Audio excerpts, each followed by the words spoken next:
जय हिंद। मेरा नाम है रवि। आपका स्वागत करता हूं अर्थवर्धन चैनल में। बंधन म्यूचुअल फंड फिर से अपना एक नया इन्फो लॉन्च करने जा रहा है, जो कि है बंधन Nifty mid cap 150 index fund. ये एनएफओ 3 सितंबर को ओपन हो जाएगा और 13 सितंबर को क्लोज हो जाएगा। अब मिड कैप जो है वो लार्ज कैप से थोड़ा सा नीचे रहता है और स्मॉल कैप से थोड़ा सा ऊपर।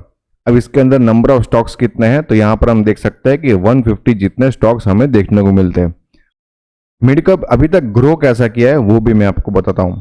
जो मिड कैप के अंदर सबसे छोटी से छोटी कंपनी थी, उसका 2017 के अंदर मार्केट कैप था 8,584 करोड़ का। लेकिन अभी के समय में 2024 के अंदर ये मार्केट कैप बढ़कर हो चुका है छोटी से छोटी कंपनी का 27,564 करोड़ का।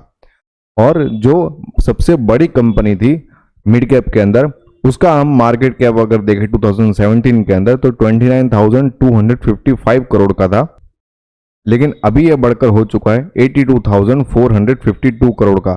मतलब हम देख सकते हैं कि कंटिन्यूसली यहाँ पर मिड कैप जो सेगमेंट है वो बहुत ही शानदार तरीके से ग्रो करते हुए हमें देखने को मिल रहा है, और ये ग्रोथ आगे भी चल सकती है, ये हम देख सकते हैं।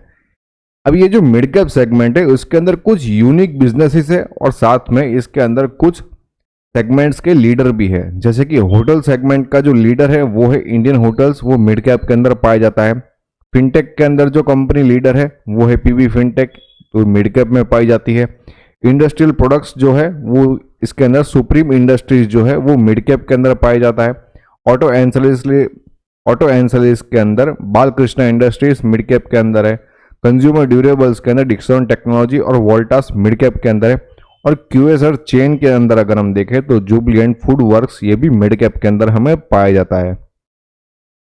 अब यहाँ पर स्टॉक सिलेक्शन क्या है वो मैं आपको बता देता हूँ। तो यहाँ पर आपको देख सकते हैं कि 150 जितने ही स्टॉक्स रहने वाला है। यहाँ पर इन्वेस्टमेंट यूनिवर्स 500 स्टॉक के अंदर से रहने वाला है, टॉप के 500। इसमें से टॉप के 100 स्टॉक्स को निकाल दिया जाएगा और यहाँ पर रीबैलेंसिंग सेमी एनुअली मार्च और सितंबर के अंदर किया जाएगा। और वेटेज यहाँ पर फ्री फ्लोट मार्केट कैपिटलाइजेशन के हिसाब से रहने वाला है। अब रिटर्न के मामले में भी अगर हम देखें तो ये ब्लू कलर की जो लाइन है ये है निफ्टी मिड कैप 150 की। यहाँ पर आप देख सकते हैं कि कुछ स्पेसिफिक पीरियड के अंदर सबसे ज्यादा अगर किसी ने रिटर्न दिया है तो वो है मिड कैप 150 ने। कंपेरिजन किसके साथ में किया है, तो निफ्टी स्मॉल कैप 250 के साथ में और निफ्टी 50 के साथ में। अब ये जो फंड बनने वाला है इसका पास्ट का रिटर्न देखें तो यहाँ पर हम देख सकते हैं कि मिड कैप का रिटर्न किस तरीके से यहाँ पर बना है। ये रिटर्न जो है ये लार्ज कैप से ज़्यादा है लेकिन स्मॉल कैप से कम है। आप यहाँ पर अपने वीडियो को पॉज करके ये सारे रिटर्न्स को चेकआउट कर सकते हैं। आप यहाँ पर क्लियरली देख सकते हैं कि स्मॉल कैप से यहाँ पर कम रिटर्न देखने को मिल रहा है, लेकिन लार्ज कैप से यहाँ पर ज़्यादा रिटर्न देखने को मिल रहा है। लेकिन मिड कैप के अंदर इन्वेस्टमेंट करने से एक फायदा ये होता है कि यहाँ पर हमें वॉलेटिलिटी स्मॉल कैप से कम देखने को मिलती है। तो यहाँ पर आप देख सकते हैं ये वॉलेटिलिटी का यहाँ पर डेटा दिया गया है, तो वॉलेटिलिटी यहाँ पर स्मॉल कैप से हमें कम देखने को मिलती है। और अगर हम रिस्क एडजस्टेड रिटर्न की भी बात करें तो यहाँ पर सबसे ज्यादा अगर शानदार रिटर्न यहाँ पर परफॉर्मेंस देखने को मिलता है तो वो भी यहाँ पर मिड कैप सेगमेंट के अंदर देखने को मिलता है। अब इस फंड के अंदर टॉप 10 स्टॉक्स कौन से हैं, उनका वेटेज कितना है और कौन से सेक्टर से बिलोंग करते हैं वो आप यहाँ पर देख सकते हैं।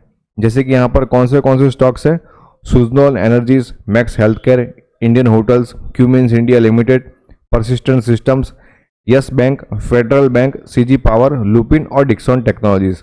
कौन से सेक्टर्स यहाँ पर शामिल है और उनका वेटेज कितना है तो वो भी आप यहाँ पर देख सकते हैं। कंज्यूमर डिक्शनरीज है, financial services, industries, commodity, health care, IT, energy, utility, telecom services, साथ में एफएमसीजी और डाइवर्सिफाइड, मतलब अलग अलग टाइप के और भी सेगमेंट्स इसके अंदर अवेलेबल है। अब ये जो फंड है इसके अंदर मार्केट के कुछ ऐसे लीडर्स है उसके अंदर इन्वेस्टमेंट होगा। साथ में ऐसी जो कंपनीज होती है वो अपने ग्रोथ फेज के अंदर होती है, मतलब धीमे धीमे करके वो ग्रोथ करती रहती है। और इसके अंदर हम देखते हैं कि रिस्क एडजस्टेड रिटर्न भी हमें बहुत ही शानदार देखने को मिलता है। बंधन Nifty mid cap 150 index fund, ये एनएफओ 3 सितंबर को ओपन हो जाएगा और 13 सितंबर को क्लोज हो जाएगा। इस फंड का बेंचमार्क रहने वाला है निफ्टी मिड कैप 150 टीआरआई और इस फंड का एग्जिट लोड रहेगा 0.25% फॉर 15 डेज, मतलब अगर आप अपने पैसों को 15 दिन के अंदर अंदर रिडीम करते हो तो आपको 0.25% जितना एग्जिट लोड देना पड़ेगा। इस फंड का इनिशियल एनएवी 10 रहेगा और एक्सपेंस रेशियो जैसे ही फंड लॉन्च हो जाएगा वैसे ही आपको पता चल जाएगा। ये एक ओपन एंडेड कैटेगरी का फंड रहने वाला है। इस फंड के अंदर रेगुलर और डायरेक्ट दोनों ऑप्शंस देखने को मिलेंगे। इसमें ग्रोथ और डिविडेंड दोनों ऑप्शंस अवेलेबल रहने वाले हैं। अगर आपको अपना इन्वेस्टमेंट स्टार्ट करना है तो आप एसआईपी, लमसम, एसडब्ल्यूपी या स्ट्रिप चारों में से किसी भी मोड में अपना इन्वेस्टमेंट स्टार्ट कर सकते हैं।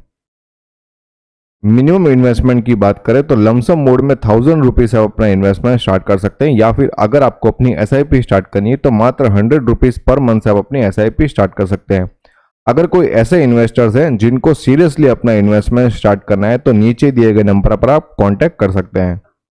अब मेरा क्या मानना है इस फंड के बारे में वो मैं आपको बताता हूँ। क्योंकि ये मिड कैप सेगमेंट का होने के कारण इसमें कुछ यूनिक बिजनेसेस भी है और साथ में ये हमेशा ग्रोथ फेज में ही रहता है।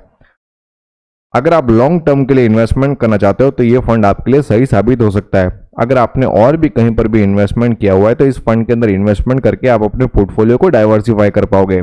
लेकिन एक बात याद रहे, ये फंड शॉर्ट टर्म के लिए तो बिल्कुल भी नहीं है। अगर आपको इन्वेस्टमेंट के रिगार्डिंग किसी भी तरीके के क्वेश्चन है तो आप हमें टेलीग्राम, ट्विटर और इंस्टाग्राम पर फॉलो करके अपने क्वेश्चंस को पूछ सकते हैं। होप ये वीडियो आपको पसंद आया होगा। अगर ये वीडियो आपको अच्छा लगा तो लाइक करो, शेयर करो और सब्सक्राइब करो। Thanks for watching.